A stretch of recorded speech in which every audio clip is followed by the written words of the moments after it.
The command center of the Imperial Vigilance Array was quiet, the way places are when nothing has happened for a very long time. Hannah watched the streams of data flow across her screen. Her job was to listen for whispers in the dark, but for 3 years, the dark had been silent. The Valyrian Empire owned the stars. Everyone knew this. Across the room, Commander Kai reviewed reports from the frontier fleets. They spoke of new mining yields and colony expansions. They were reports of management, not of war. War was a concept from the history files. Kai was a tall man with a back kept straight by pride. He had never fired his ship's weapons in true anger. He believed this was a sign of the Empire's strength, not his own lack of experience. On Hannah's console, a tiny amber light pulsed. Once, twice. She leaned forward, her dark hair falling beside her face. Sensor Delta 7, on the very edge of the Borean sector, had registered a spatial tremor. The reading was faint, almost a ghost. A ripple in the fabric of space, then gone. She flagged it as a probable sensor echo and moved on. An hour later, the same sensor pulsed again. The same coordinates. The same brief, strange ripple.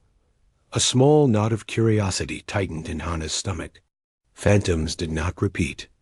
She called up the raw data, running a deeper analysis. The energy signature was wrong. It did not match the clean, violent burst of a standard jump drive, the kind every Imperial and known alien ship used. This was something else. A shudder, not a punch. She stood and walked to Kai's platform. Commander? A minor anomaly at the Borean fringe. Sensor Delta 7. 2 identical subspatial ripples in the last cycle. The signature is unfamiliar. Kai did not look up from his own screen. A comet fragment decaying in the void, or a sensor finally dying of old age. Log it for maintenance, analyst. With respect, the pattern suggests an artificial cause, Hannah persisted, her voice soft but firm. This time, Kai looked at her. His expression was not unkind, but it was dismissive. He saw a young academic, her nose in data streams, unaware of the real solid power of the Empire. The Borean sector is empty. There is nothing out there that our ancestors did not map and claim 1,000 years ago. If you are bored, the cultural analysis of the Zenther flora is behind schedule. Hannah felt her cheeks grow warm. She returned to her station, but she did not delete the alert. Instead, she set it to notify her of any further activity. She watched the star map, her eyes fixed on that lonely point of light that represented Delta-7.2 cycles past. The command center hummed with its usual sleepy rhythm. Then, every screen in the room flashed red. A Priority 1 alert screamed from the Borean sector. Not from a sensor, but from the Imperial Scout Flotilla K-12, which Kai had, after a moment of indulgent irritation, sent to investigate Hannah's phantom. The captain's face was on the main viewer. His usually calm features stretched with confusion. Commander Kai, we are at the coordinates. Long-range scans show nothing. But local space is experiencing severe gravitational flexing. It's like something is trying to be born out of nothing. We are holding at a safe to stand. His voice cut off. On the visual feed, the starfield behind his ship seemed to bleed. A patch of space, a few kilometers wide, darkened as if a shadow was spreading from within. It wasn't a shadow. It was an absence. Stars behind it winked out, swallowed by a perfect lightless black dot in the command center. All sound died. Everyone stared. The black patch vibrated. Then, it spilled its contents into reality. There was no sound in the vacuum, but every person in the command center felt a jolt in their gut. A ship slid into normal space. It was enormous, larger than an Imperial dreadnought. Its shape was brutal, all hard angles and flat planes, like a mountain carved by a violent wind. Its hull was a non-reflective gray, the color of old ash. No running lights gleamed. No energy signatures flared from obvious engines. It simply occupied space, a silent, dreadful new fact. By the throne. Someone whispered. Kai snapped into action, his pride overriding his shock. Flotilla K-12. Power all shields. Bring weapons to full charge. Target that vessel and stand by. He turned to a communications officer. Hail them. Standard Imperial First Contact and Surrender Protocol. All frequencies. The hail was sent. On screen, the alien ship finished its emergence. The black vortex behind it sealed shut, leaving only the starfield. The ship rotated with a slow, terrifying grace, turning its long flank towards the 5 small Imperial scouts. It made no move to run. It made no move to attack. It did not answer the hail. No response, Commander, the comms officer said, her voice trembling. Scanners? What are we looking at? Kai barked. The tactical officer shook his head. Minimal energy readings. Hull composition unknown. No identifiable weapon ports. It's inert, or hiding its capabilities completely. They are trying to intimidate us, Kai said, mostly to himself. The Empire was not intimidated. Flotilla Captain, fire a warning shot across its bow. Let them see our resolve. A single plasma bolt, bright blue and furious, lanced from the lead scout. It missed the alien ship's nose by a calculated kilometer. The bolt flew into the darkness and vanished.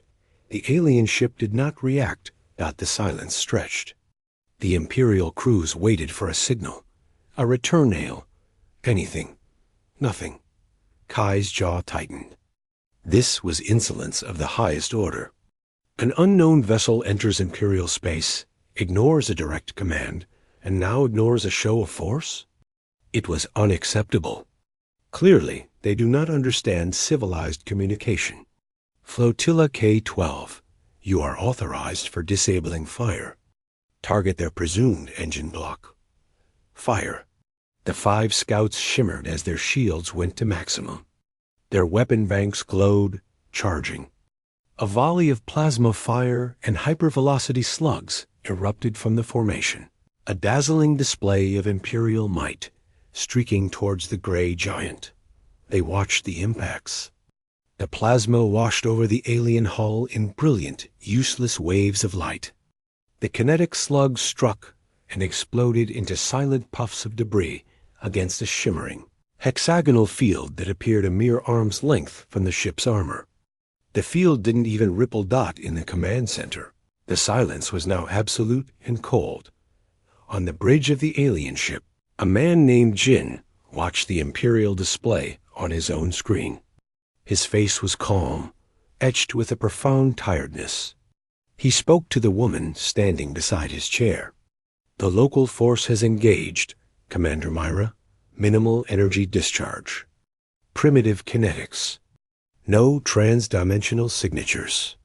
Mira was looking at the main viewer, her eyes fixed on the Imperial ships. Her expression was unreadable, a mask of polished stone. She had short, black hair and eyes that had seen too many dead stars.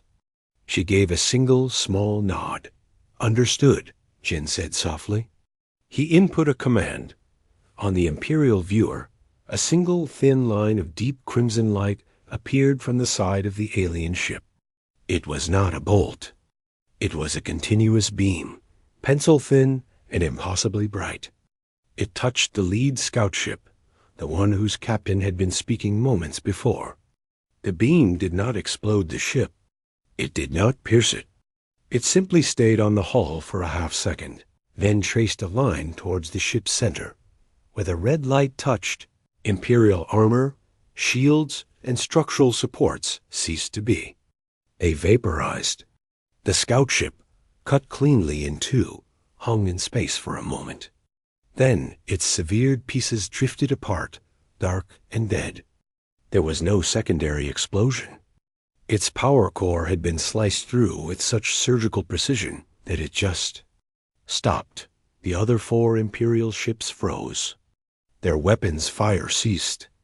Panicked, broken transmissions flooded the Imperial command channel dot in the command center. Henna stared at the screen, her hand over her mouth. Kai stood perfectly still, his face pale.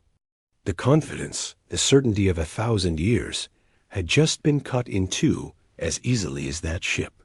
The alien vessel rotated again, ever so slightly, as if choosing its next target from a list. It still had not spoken a word. The war had not started with a bang. It had started with a whisper, a ripple, and a silent scarlet line. And the Empire's resistance, its proud fleet, and its towering history, suddenly seemed very, very small. Panic is a quiet thing in the void. There is no sound to carry the screams. On the Imperial command channels, it manifested as clipped, frantic voices and bursts of static. The 4 remaining scout ships of Flotilla K-12 broke formation. Their captains, trained for police actions and showing the flag, had no protocol for this. One ship turned to flee. 2 others fired their engines in reverse, scrambling to put distance between themselves and the gray monster. The last held its position, its crew paralyzed by the sight of their halved sister ship. Commander Kai, in the distant command center, found his voice. It was rough, stripped of its earlier certainty. All ships. Defensive pattern Gamma. Do not scatter. Concentrate fire on that thing's forward section. He was operating from the oldest manual, the one that said unity and force could overcome any obstacle. On the main viewer, the alien warship did not pursue the fleeing vessels. It seemed almost indifferent to their movement. It completed its slow rotation, presenting not its pointed bow, but its full broad flank to the Imperial force. Along its gray surface, faint lines of deep blue light pulsed once, like a sleeping beast drawing a single deep breath. "It's powering a primary weapon," shouted the tactical officer, his fingers flying over his console. "Energy signature is. It's off the scale. It doesn't make sense." The ship that had held its position finally moved, its captain's courage breaking. It turned to follow the others in retreat. It was a fatal delay. From the long flank of the human ship, a new light emerged. Not a single beam this time, but a storm. Dozens of the same crimson lances, each no thicker than a man's arm, erupted in a silent, coordinated volley. They did not fire in a spread. Each one found a specific target on the fleeing Imperial ships. Engine nozzles, shield projectors, weapons arrays. The effect was not explosive. It was surgical and quiet. One scout ship spiraled away, its main thrusters neatly sheared off, trailing glittering debris. Another went dark entirely, every external system scorched away by precise raking fire. The third took a lance directly through its bridge module, and its flight path became a slow, dead drift. The ship that had hesitated longest simply came apart, sliced into 3 large, neat segments by intersecting beams. In less than 10 seconds, Flotilla K-12 was gone. Not destroyed in a fiery cataclysm, but disassembled. The silence that followed in the command center was heavier than any noise. Kai sank into his command chair. The data on his screen told a story of impossible power. Their strongest weapons had done nothing.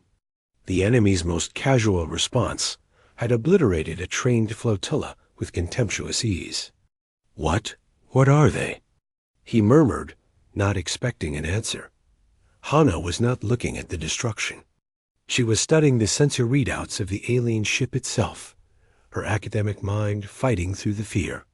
"They're not even trying to avoid the debris," she said, her voice hollow. "Their shield. It's not a barrier. It's more like a zone. A zone where their physics overwrites ours. The kinetic rounds didn't hit anything. They just stopped being relevant." We need more force, Kai said, the words tasting like ash. He opened a fleet-wide channel, his voice gaining strength through sheer habit of command. This is Commander Kai at Vigilance Array. Unidentified hostile vessel at Borean Fringe coordinates. Flotilla K-12 is lost. Threat level is absolute. All available assets in Sector Braxis and Sector Thanos converge immediately. Priority override, Omega. I repeat, Omega. Across 2 Imperial sectors, alarms blared on battleships and carriers. Crews scrambled from their routines. For the first time in living memory, an Omega priority flashed on screens. It was the call for total, unrestricted war. Aboard the human warship, the atmosphere was calm. Jin watched the Imperial fleet movements on his tactical display. Hundreds of new icons were lighting up, moving like angry bees towards their location. Commander Myra, the local governance structure is responding. Multiple capital class signatures are entering faster than light travel. Estimated arrival in 12 minutes. Their formation suggests a full envelopment strategy. Myra had not moved from her position. She watched the stars, her hands clasped behind her back. Pattern? She asked. Standard Imperial doctrine.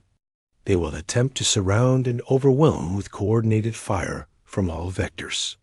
It is a textbook response to a single, powerful adversary.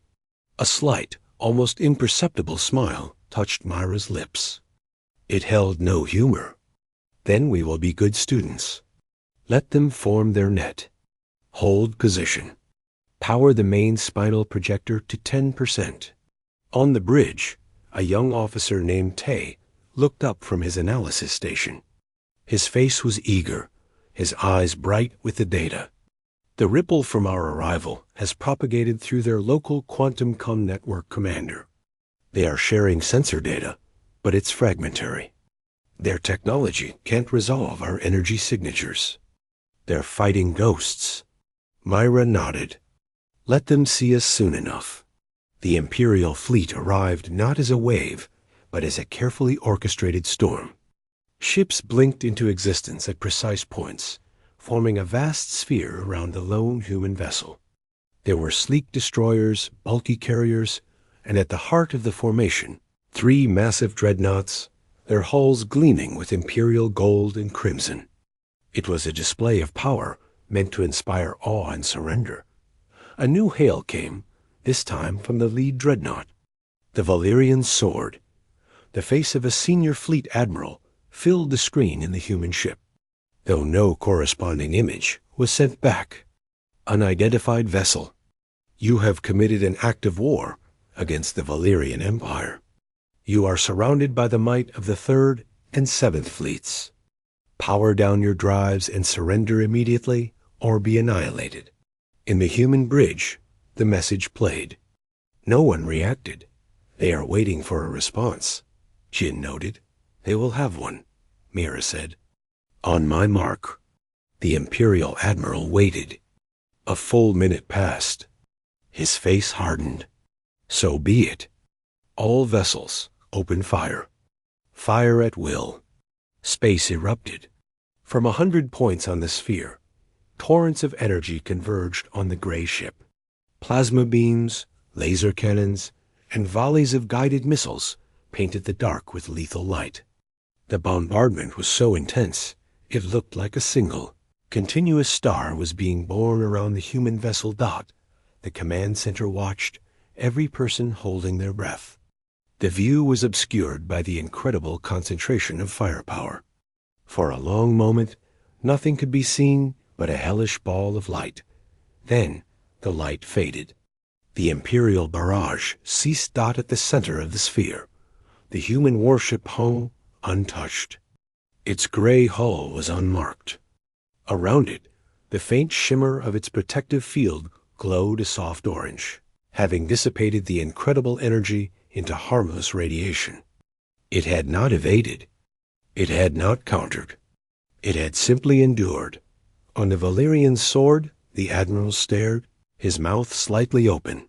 Aboard the human ship, Jin spoke calmly. Enemy barrage complete. Shield integrity at 98%. No damage. Myra finally turned from the stars. Her eyes were cold. Now we answer. Spinal projector. Fire. Along the top of the human ship, a series of plates slid apart. From the revealed trench, a glow began, not red this time, but a blinding, pure white. It built for 3 seconds, a low hum vibrating through the human ship's deck. Then it released. A column of white energy, as wide as an Imperial destroyer, lanced out. It did not strike a ship. It struck the space between the 3 Imperial dreadnoughts. And space itself tore. The beam was not a weapon of matter. It was a weapon of reality. Where it passed, the fabric of the universe screamed and split. A temporary raging scar of distorted physics and gravitational fury was ripped open. The effect was instantaneous. The 3 mighty dreadnoughts, caught in the edges of the rupture, were not hit by the beam. They were hit by the aftermath. Their shields flickered and died, overloaded by cosmic forces they were never designed to withstand. Their hulls twisted, metal screaming silently in the vacuum. One was flung sideways into a carrier, both ships collapsing into a cloud of fragments. Another spun helpless, its systems fried. The third simply broke apart, its structural integrity shattered by the violent tides of the reality wound. The neat, spherical formation dissolved into chaos. Ships scrambled to avoid the still-churning spatial tear and the cascading debris of their flagships.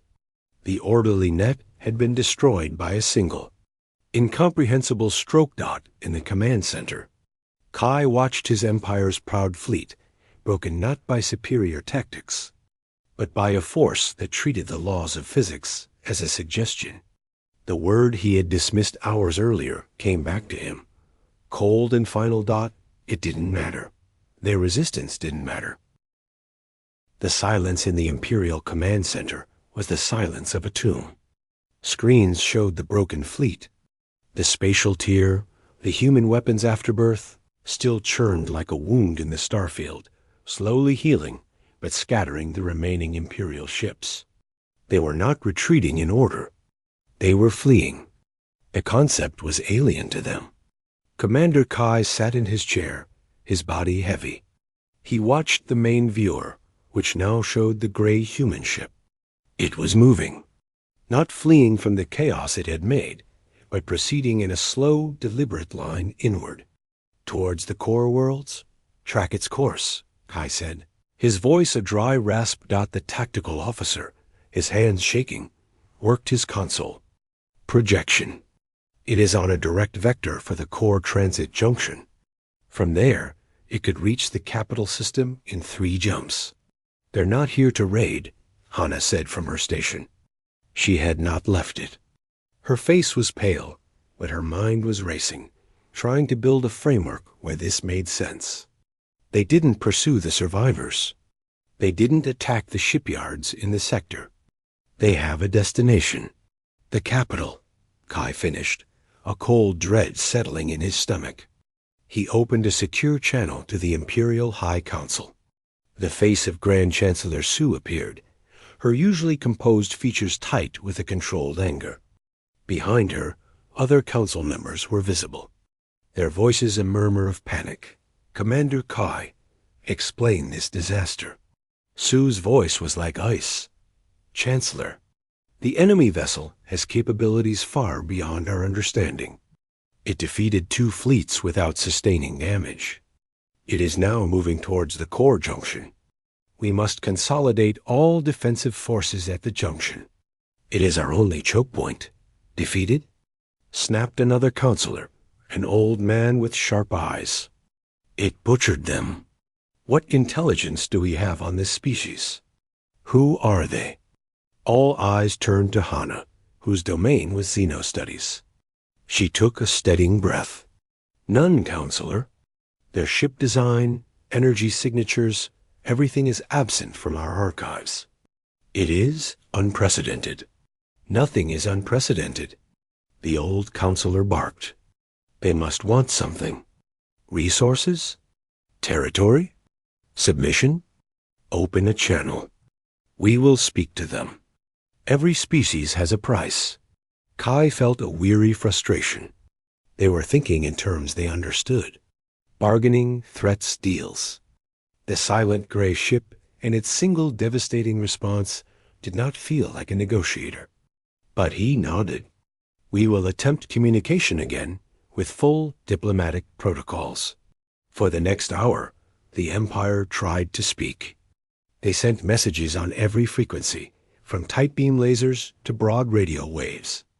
They sent mathematical primers, peaceful greetings, and finally stern ultimatums. They offered a temporary truce for dialogue. They promised severe consequences if the ship did not alter course. The human ship gave no sign it heard them.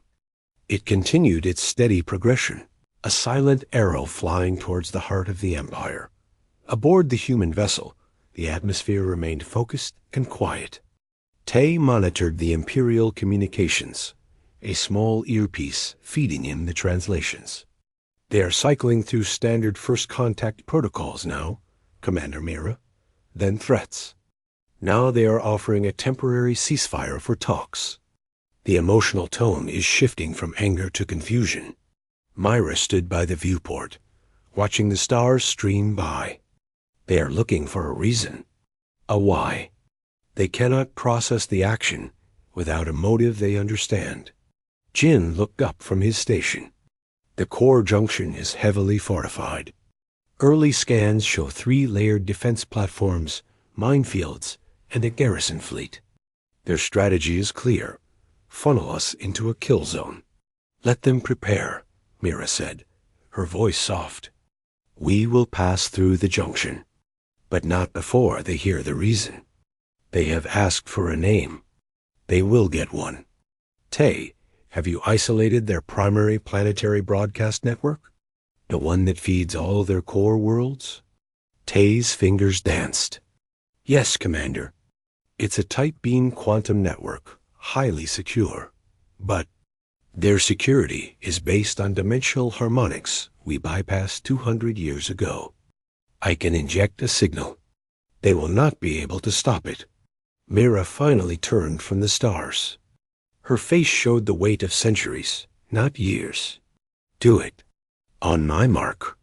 The human ship approached the core transit junction.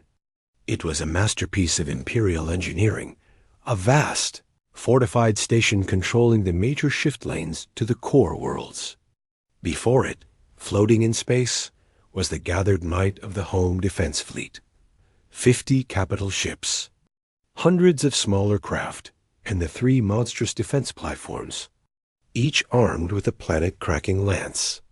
It was the most powerful concentration of force in the Empire's history. Every weapon was aimed at the single point in space, where the human ship would emerge from its faster-than-light travel. The human ship dropped out of shift space. It did not appear in the middle of the kill zone as expected. It appeared just outside the effective range of the heaviest platform weapons. It was a display of perfect navigation. Immediately, a hail from the junction commander blasted across space. Unidentified vessel. You are in prohibited space. Power down immediately or be destroyed. This is your final warning. On the bridge of the human ship, Myra nodded to Tay. Now. Tay pressed a control. Across the Empire. On every official news feed, on every military channel, on every public screen in every city on the core worlds, the broadcast was interrupted. The face of Grand Chancellor Su, mid-sentence in a speech about calm and resilience, vanished. In her place appeared a woman with short black hair and eyes the color of flint. Behind her was a simple gray metal wall. The image was crystal clear, utterly unhackable. The woman spoke. Her voice was calm, measured, and it carried a quiet, profound gravity that silenced planets. People of the Valyrian Empire, you have asked for identification.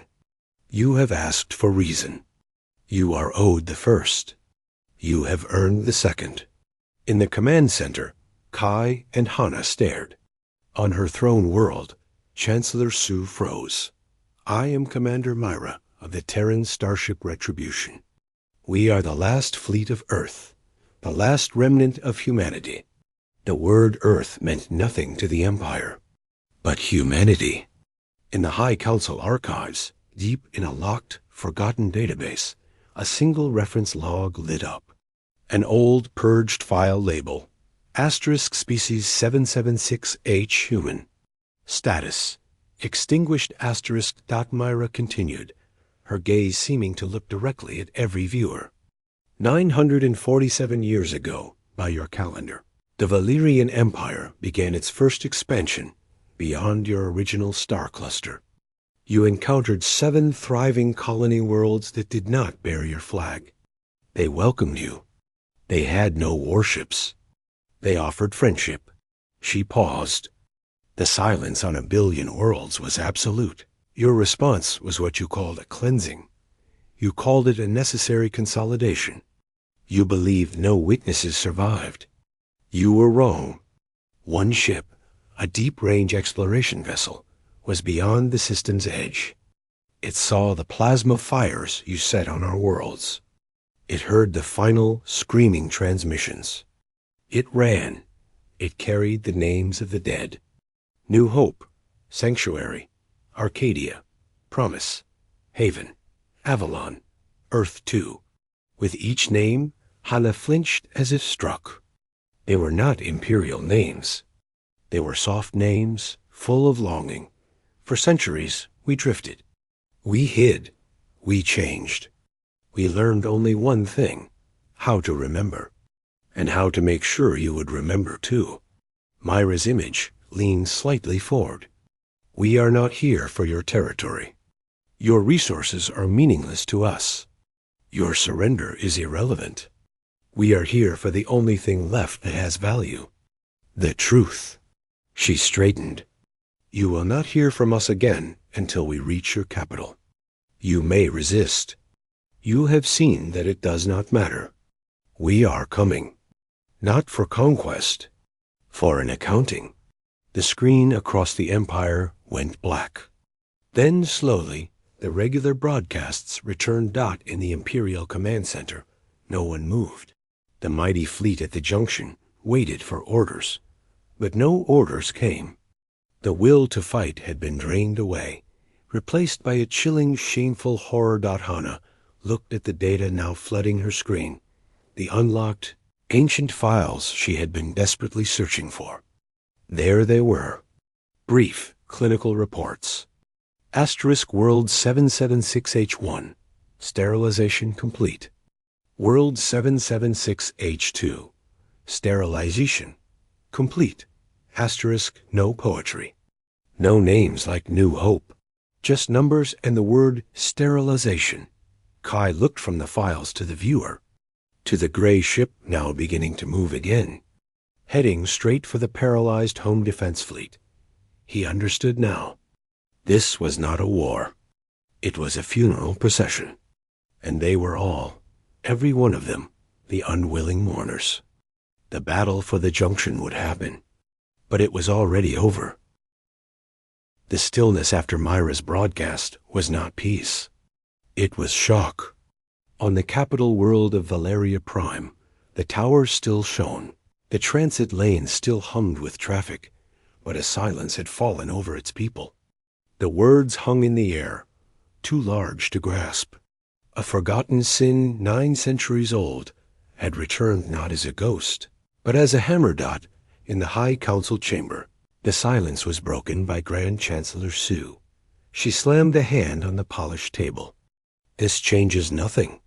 It is ancient history, a tragic misunderstanding from our early days. We cannot be held accountable for the actions of our ancestors. The old counselor who had demanded answers earlier now looked weary. She is not asking for our accountability, Chancellor. She is delivering theirs. They have held that account for 900 years. They are monsters. Sue shot back, her voice echoing, using the past to justify this slaughter. We must respond with unified strength. The Junction fleet will hold. It must hold. She turned to the comms. Junction Command. You have your orders. Destroy that vessel. Do not let it pass. For the Empire. At the core transit junction, the order crackled through the silent fleet. The Junction Commander, his face pale but set, gave the command. The 3 massive defense platforms, shaped like spinning metal flowers, glowed with gathering energy. Their planet-cracking lances, designed to shatter rebellious worlds, powered up. The 50 capital ships of the home defense fleet formed a solid wall of metal and fire. The human ship, the Retribution, did not alter its course. It flew straight towards the center of the formation, towards the heaviest concentration of fire. All units, the Junction Commander whispered. Fire. The defense platforms fired first. 3 beams of pure, white annihilation, each capable of boiling oceans, converged on the single point where the human ship would be. Aboard the Retribution, Jin watched the incoming data. 3 primary energy weapons incoming. Scale is continental. Impact in 4 seconds. Myra stood on the bridge, her hands still behind her back. Brace. The beams struck. The space around the Retribution vanished in a light so intense it blinded external sensors across the system. It was the most powerful attack ever unleashed by the Empire, a focused sun of pure destruction.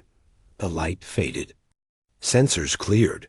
The gray ship flew on untouched. Around it, the shimmering orange field glowed brightly for a moment, then returned to its soft, barely visible state. It had not dodged. It had absorbed. Shield integrity at 89%, Jin reported, his voice flat. Minimal energy dispersion. The weapons are powerful, but one-dimensional. On the Imperial ships, a collective despair set in. Their ultimate weapon had been a flash of light against a stone. All ships.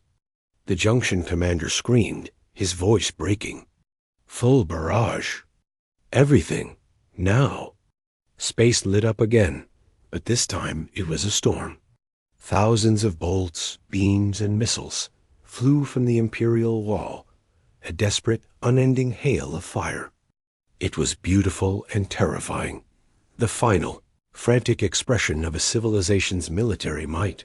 The Retribution entered the storm. It did not return fire. It simply moved forward. The missiles detonated against its shield in silent flowers of flame.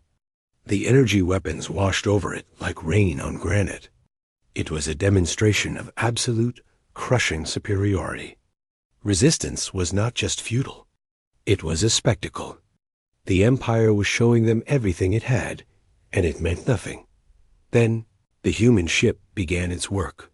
From ports along its hull, smaller, quicker beams of crimson light lanced out.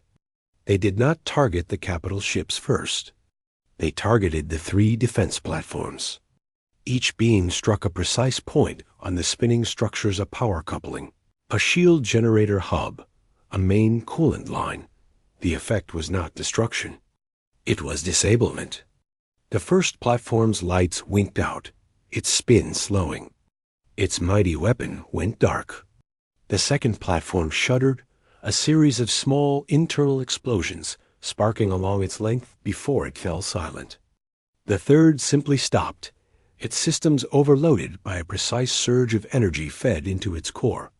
The mighty guardians of the Junction became just so much metal, drifting dead in space, that the Imperial fleet fired until their weapons overheated. They watched their platforms die. And still the gray ship came, closer and closer, like an ancient predator walking through a field of throwing stones. Finally, the Retribution reached the wall of ships. It did not slow. It passed through them. This was the final silent horror. It did not fire as it passed. It simply used its sheer mass and its unforgiving shield. An Imperial destroyer that moved too slowly into its path was not shot. It was struck by the edge of the shimmering orange field. The field did not push the ship aside. At the point of contact, the Imperial ship's hull simply unraveled. Metal turned to dust. The destroyer came apart as if it were made of sand, scattering into a cloud of fine particles behind the passing human vessel. The fleet broke, not in an ordered retreat, but in a terrified scramble. Ships turned and fled in every direction, colliding with each other in their panic. The unbreakable wall was gone. The Retribution did not pursue. It continued on its set path. It reached the massive junction station itself, a city-sized structure controlling all travel to the core. A final defiant battery of lasers fired from its surface, scratching uselessly at the shield. From the human ship, a single focused pulse of blue energy was emitted. It washed over the junction station. Every light on the station went out. Every screen went black. Its systems didn't explode. They were reset to a pre-industrial state. It was now just a hollow piece of metal, a door that could no longer be closed. The path to Valeria Prime was open dot in the council chamber. Chancellor Sue watched the final feeds go dark. The room was silent, except for the soft sound of the old counselor weeping. Their greatest defense had been brushed aside like dust. The Retribution was now in the shift lane, beginning its final jump to the capital system. It would be there in hours. Sue's defiance finally crumbled. The color left her face. She looked at the faces around the table, seeing the same hollow understanding. They had thrown everything at it. Their history, their pride, their most powerful weapons. And it had not mattered. The human ship was not coming to conquer their world. It was coming to sit in their sky. It was coming to be a mirror, showing them a truth they had buried so deep they had forgotten it was there. The battle was over. The judgment was arriving, and there was not a single thing left in the entire Valerian Empire that could stop it. The blue-white jewel of Valeria Prime filled the main viewer of the human ship. It was a beautiful world, wrapped in gentle clouds, its surface dotted with the glittering lights of Megacities. It had not known fear from the stars for 1,000 years. Now, a single gray shape hung in high orbit above its dawn terminator, a silent speck against the vastness of the planet that no Imperial ships challenged it.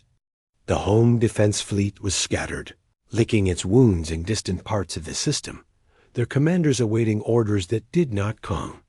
The planetary defense grid, a ring of armed satellites, lay dark. They had been powered down by direct order of the High Council. After the junction, they understood. Guns were a language this visitor did not speak. On the surface, in the central command bunker deep beneath the capital city, Grand Chancellor Sue sat in a darkened room with Commander Kai and Analyst Hana. The screen before them showed the Retribution, motionless. It had been there for 6 hours. What are they waiting for? Sue asked, her voice stripped of all its former authority. It was just a tired question. I do not think they are waiting, Hana said quietly. Her eyes were fixed on the sensor readings. They are present. That is the action. They are making us wait, making us look at them, making us think about why they are here. Kai stared at his hands. He had spent his life learning the art of war, the dance of fleet movements and tactical advantages. This was not war. This was an object lesson. They could have burned our cities from orbit. They could have landed troops. They have done nothing. Nothing is worse, Sue whispered. Aboard the Retribution, the mood was solemn. The crew went about their duties with a quiet efficiency, but there was no celebration. On the observation deck, Jin stood beside Commander Mira, both looking at the world below. Planetary communications are a mixture of panic, denial, and growing. Shame, Jin reported. The historical archives we unlocked are being accessed by millions. The story is spreading. They are arguing about it.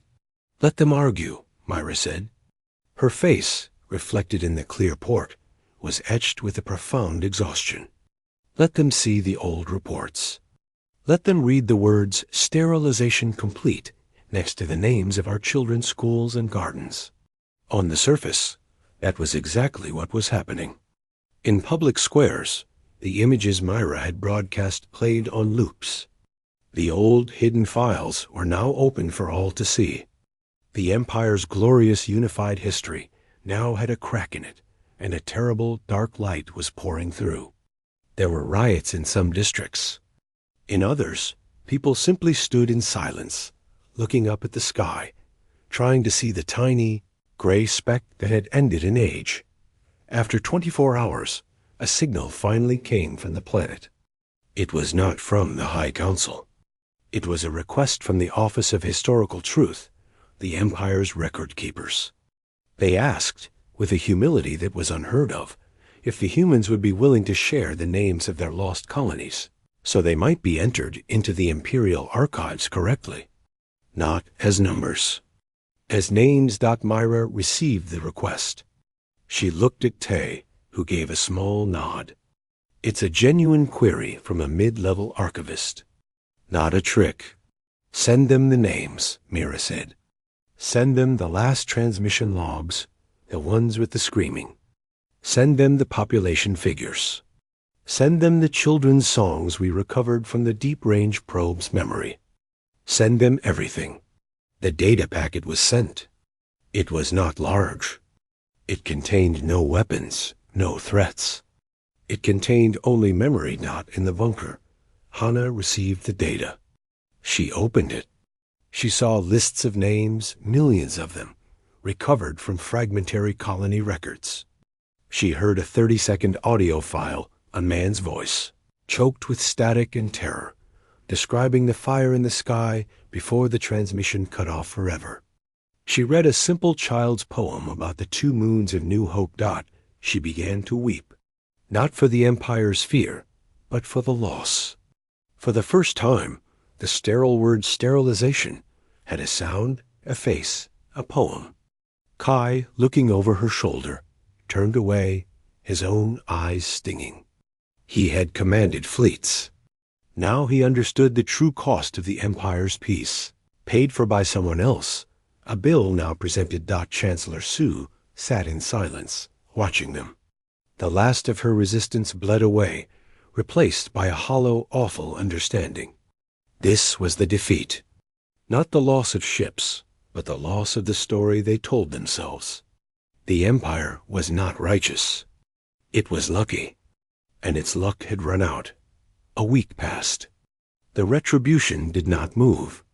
Life on Valeria Prime adapted to its silent shadow. The panic began to settle into a deep societal shame. Debates raged in the governing halls about restitution, about how to atone for a crime so old no living person was guilty. Aboard the human ship, Jin approached Mira on the bridge. The ship is ready. The drive is charged. The course is plotted for the next void, beyond Imperial borders. Myra nodded. She looked at the planet one last time. They will spend generations wrestling with this. They will make monuments to people whose names they never knew. They will teach their children a different version of history. It will be a poison and a medicine in their blood for centuries. Is it enough?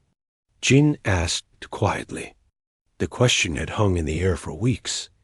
Myra was silent for a long time. No, she said finally. It will never be enough. New Hope is still ash. But it is all we can do that is not becoming them. We are not executioners. We are the echo they tried to silence. She gave the order. On the surface, alarms sounded.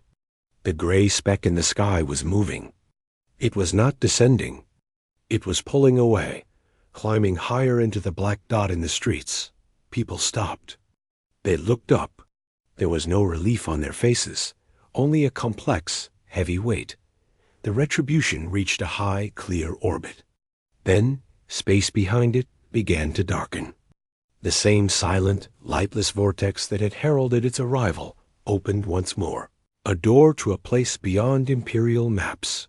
The ship slid backwards into the black. Slowly, gracefully. It did not fire engines.